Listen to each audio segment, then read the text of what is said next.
Lain-lain ang rason sa mga deboto nga nang miapil sila sa traslasyon sa itong nga Nazareno. Apan sila tanan naglaom nga Magamit talaga. Oh! Sinasakyan ng mga magbabarkada, magkakaanak, basa at nga ika nga. Pero yung normal, hanggang dalawa lang yung pwede. So, kung mag-isa ka lang, dapat nasa dulo ka at naka-face mask pa rin. Pero nga, ito na po. Pasukin natin itong kanilang baby's room. Dito raw makikita yung ilan nga sa mga drawing ng kanilang baby, maging ang kanilang mga laruan! Mga laruan! Sa kasalukuyan po, ayon sa Pag-asa, wala po silang namomonitor na sama ng loob o sama ng loob. Huwag po kayong manahimik o magdalawang isip. Kung may alam kayong katiwalian o reklamo, ipaalam ninyo sa sumbungan ng hatlo, ng sumbungan. Igan pasado alas 8 ng tahimik na mag-disperse ang mga ralisa sa San Sebastian. Ngunit matapos ang ilang negosasyon, ito ay matapos na nag-disperse sila. Pagkatapos ito, hindi na sila nag-away sa sila simula. Pagkatapos ito ay nagkaroon sila ng pag-aaway na sa simula.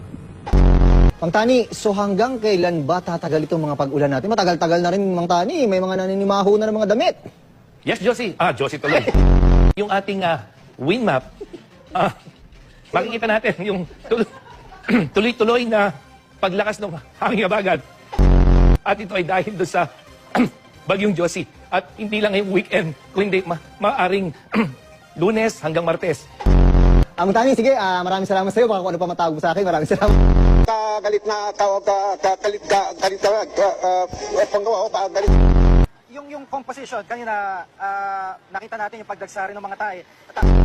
At nakakatuwa nga dito, Chi, kahit dito sa nakikita mo sa aking likuran, kahit hindi na nananawa yung mga tauhan ng simbahan dito, hindi sa physical distancing, yung mga tao na mismo ang tumatayo doon sa mga markings na nakalagay sa labas ng simbahan. At makikita natin na kahit nasa labas sila ng tindahan, o nasa labas sila ng simbahan, ay makikita natin na hanggang sa ngayon, natutupad pa rin yung social distancing. At yun na muna ang naikas. Bagong isla na nabuo ngayong taon.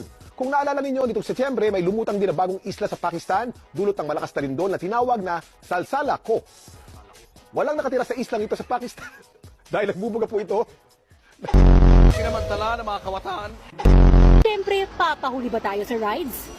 Isa ito sa pinakakinatatakutang rides dito sa Star City, mapabata man o matanda. Dito, halos 3 minuto ka pa iikutin sa ere. Yung kaligtasan, sigurado ka naman dahil sobrang higpit ng handbar. Pero yung tapang ko, hindi ko sigurado kung tatagal ng 3 minuto! Pataas ng pataas ang pag-ikot na tila mahihilo ka. Bakit ka kapilado?